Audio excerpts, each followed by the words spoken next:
Hi, welcome back on Do It Yourself channel. Today I'm going to show you how to enable eye comfort in your Motorola Edge 30 Neo. This mode can be helpful if you use your phone at the night and you want to have a good quality sleep, because the LCD will be go in a yellow mode without the blue light. Yep.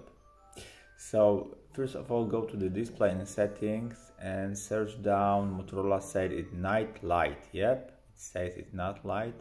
If you accept it, as you see, its color is a little bit yellow without any blue color, as you see, because if we hit the low intensity, the light is going here, and if we max it, we only have the yellow color. I like this mode. You can schedule it by your custom time and the turn sunset and sunrise. This is my best option for me. I use it every day, and I propose that you use in your phone, because it's very good, healthy for your eyes. So anyway, that's it for now. I hope the video is helpful for you. If yes, you can leave like, leave comment and leave subscribe, and see you by next video. Hey!